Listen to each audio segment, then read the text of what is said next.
बिस्मिल्लाहिर्रहमानिर्रहीम, अस्सलाम वालेकुम। तहरीक अदम एतमाद के हवाले से शहर इक़्तिदार में कुछ बड़ी अहम सियासी डेवलपमेंट्स हुई हैं। आज एक तरफ तो मौलाना फजलुर रहमान ने अगले 48 घंटों में तहरीक अदम एतमाद लाने का ऐलान कर दिया और स्पीकर कौमी असम्बली को कौमी असम्बली का इजलास बुलाने की रिक्वेजिशन भी जमा करवाने का जो अमल है वो मुकम्मल कर लिया गया। दूसरी जानिब बिलावल भुट्टो ने हुकूमत को 5 दिन का अल्टीमेटम दिया है और ये कहा है कि 5 दिन के अंदर अंदर अगर हुकूमत और वज़ीर आज़म मुस्तफ़ी ना हुए तो हम तहरीक अदम एतमाद ले आएंगे। और अपोजिशन जो पहले जोड़ तोड़ में मसरूफ़ थी, अब अचानक से अपने कद काठ और अपनी औकात से बढ़कर दावे करने लगी है कि अगर काफ लीग और हुकूमती इत्तेहादी हमारा साथ नहीं भी देते तो फिर भी हमारे पास नंबर्स पूरे हैं और हुकूमत के अपने 35 से 38 जो MNAs हैं वो अपोजिशन का साथ देंगे। दूसरी जानिब वज़ीर आज़म इमरान खान भी कॉन्फिडेंट है कि अपोजिशन तहरीक अदम एतमाद या जो भी उनकी पटारी में वैरायटी है वो इस्तेमाल करना चाहे तो इस्तेमाल कर सकती है और वो इस हवाले से बड़े कॉन्फिडेंट हैं कि उनकी तहरीक अदम एतमाद को नाकाम बना दिया जाएगा। लेकिन इन सारे मामलात के अंदर चौधरी परवेज़ इलाही का आज का जो बयान मीडिया से उन्होंने गुफ्तगू की, जब उनसे सवाल किया गया तहरीक अदम एतमाद के हवाले से तो उनका ये कहना था कि हमारी जो वज़ीर आज़म से मुलाकात हुई उसमें तहरीक अदम एतमाद पर कोई बात नहीं हुई, लेकिन चूँकि इतनी बड़ी हंडिया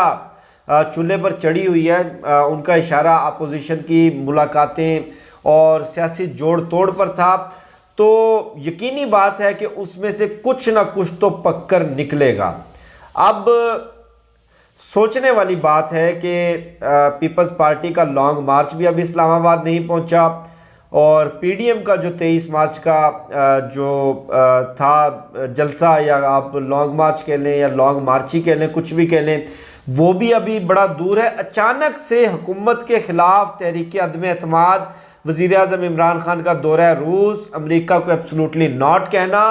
और आज कुछ मज़ीद ऐसी डेवलपमेंट्स हुई हैं जो इस तरफ इशारा करती हैं कि अमेरिका ने वज़ीर आज़म इमरान खान को हुकूमत से हटाने के लिए डॉलरों की बोरियों के मुंह खोल दिए हैं। कुछ हकाइक जो हम तक पहुँचे हैं, कुछ इन्फॉर्मेशन, एक तो कराची के अंदर अमेरिकी कौंसलेट के एक आला ओहदेदार से पाकिस्तान के एक टॉप TV चैनल की जो मालिक हैं, उनका नाम भी गाहे बगाहे बहुत सारे मामलात में सामने आता रहता है, उनकी मुलाकात हुई। उस मुलाकात में जो इतलात हैं उसके मुताबिक उनको ये कहा गया कि इमरान खान की हुकूमत के ख़िलाफ़ आप भी मीडिया कैंपेन चलाएं, हम हर तरह से आपको स्पॉन्सर करने को तैयार हैं, और जो अपोजिशन की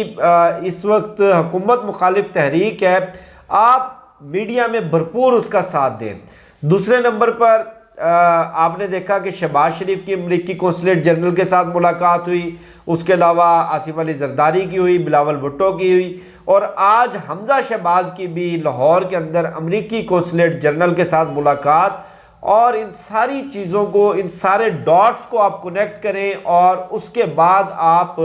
जो मौजूदा सियासी मंजरनामा है उसके ऊपर ये सारी चीज़ें अप्लाई करें तो आपको सारा मामला समझ आ जाएगा कि किस तरह से आलमी सतह के ऊपर इंटरफेरेंस की जा रही है, किस तरह से इमरान खान की हुकूमत के ख़िलाफ़ आलमी साजिशें भी अरूज पर हैं और आला कार बने हुए हैं। ये हमारे मौलाना फजलुर रहमान, बिलावल भुट्टो, हमजा शहबाज, शहबाज शरीफ, मरियम नवाज़, जो जमहूरियत का राग लापते नहीं थपते। अब जो तहरीक अदम एतमाद के हवाले से जो नंबर गेम और जो सारा प्रोसेस और ये सारा जो अब तक मीडिया पर जो सामने आया, जो सारा क्या कहते हैं कि मामला हमें समझ आया है और कुछ लोगों से हमारी भी बातचीत हुई, और अंदर की जो खबर है, काफ लीग किसका साथ देगी, तहरीक अदम एतमाद आएगी कि नहीं आएगी, अपोजिशन इतनी कॉन्फिडेंट क्यों है, अचानक से उन्होंने तहरीके अदम एतमाद का शोर क्यों डाला। खबरें ये हैं कि अगले 48 से 72 घंटे के अंदर अंदर तहरीके अदम एतमाद के हवाले से स्पीकर कौमी असम्बली को रिक्वेजिशन जमा करवा कर बाकायदा अपोजिशन लीडर के चैम्बर से दरख्वास्त जमा करवा दी जाएगी और गालबन चंद रोज़ का टाइम होता है, स्पीकर पाबंद होता है कि चंद रोज़ के अंदर अंदर 12 या 14 रोज़ का टाइम होता है गालबन कि वो कौमी असम्बली का इजलास बुलाएं और उस इजलास में चूँकि तहरीके अदम एतमाद अपोजिशन ने पेश किया है तो अपोजिशन के कंधों पर यह जिम्मेदारी है कि वो सादा अक्सरियत से यानी कि 172 अरकान की अक्सरियत कौमी असम्बली के अंदर वो शो करेंगे और कौमी असम्बली में चूँकि अपोजिशन के अपने तो नंबर्स पूरे नहीं हैं तो डेफिनेटली जो हुकूमती अरकान जिनको उन्होंने पैसा लगाया है, डॉलरों की बोरियां उनके सामने खोली हैं, जिनको ब्रीफ केस पकड़ाए गए हैं, जैसे सेनेट इलेक्शन में यूसुफ रज़ा गिलानी की नशस्त पे जो इंतखाब था उसमें आपने बहुत सारी वीडियोस भी देखी, तो वो खुलकर सामने आ जाएंगे। अब ये जो प्रोसेस है यानी कि खुलकर फ्रंट पर आकर वोट देना, ये है वज़ीर आज़म के ख़िलाफ़ तहरीक अदम एतमाद के हवाले से। स्पीकर कौमी असम्बली के ख़िलाफ़ भी तहरीक अदम एतमाद लाई जाएगी और स्पीकर कौमी असम्बली के ख़िलाफ़ जो वोटिंग का प्रोसेस है वो खुफिया वोटिंग है और खुफिया वोटिंग आपको मालूम है कि जो यूसुफ रज़ा गिलानी वाला केस मैं दोबारा दोहराऊंगा कि किस तरह से करोड़ों रुपए की बोरियां चली, वहाँ पे ब्रीफ केस चले, नोट गिने जा रहे थे, वीडियोज़ आई और सारे सबूत सामने आए और उसके बावजूद कि हुकूमत के पास अक्सरियत थी, हफीज शेख वो इलेक्शन हार गए, यूसुफ रज़ा गिलानी जीत गए। पीटीआई के एक बड़े मुस्तनद ज़रिए के मुताबिक जो प्राइम मिनिस्टर हाउस के बड़े करीब हैं, कराची के कुछ अरकान के हवाले से ख़बरें ये आई हैं कि उन्होंने अपोजिशन से नोट पकड़ लिए, आसिफ अली जरदारी से नोट पकड़ लिए और जो इनकी पूरी स्ट्रेटजी है वो ये कि स्पीकर कौमी असम्बली के ख़िलाफ़ चूँकि खुफिया वोटिंग होगी तो 90% ये अमकान है, बल्कि पूरा गेम प्लान है अपोजिशन का कि स्पीकर कौमी असम्बली को खुफिया वोटिंग के ज़रिए हटा दिया जाएगा और वज़ीर आज़म इमरान खान के ख़िलाफ़ चूँकि ओपन वोटिंग होगी, लोग खुद खुलकर सामने आएंगे और अपोजिशन को अपनी अक्सरियत शो करनी पड़ेगी शो ऑफ हैंड से, जो कि वो नहीं कर सकेंगे। लेकिन एक बयानिया मिल जाएगा अपोजिशन को कि चूंकि स्पीकर कौमी असम्बली के खिलाफ अक्सरियत ने वोट दिया जो कि हुकूमती रुकन थे, इसका मतलब हुकूमत अपना मैंडेट खो बैठी है और हुकूमत फौरी तौर पर मुस्तैफ़ी और नए इंतखाबात करवाए। और इसी तरह से पंजाब के अंदर वज़ीर आला पंजाब के ख़िलाफ़ भी सेम यही तहरीक अदम एतमाद और यही सियासी चाल चलने की कोशिश की जाएगी। लेकिन वज़ीर आज़म इमरान खान ने स्पीकर कौमी असम्बली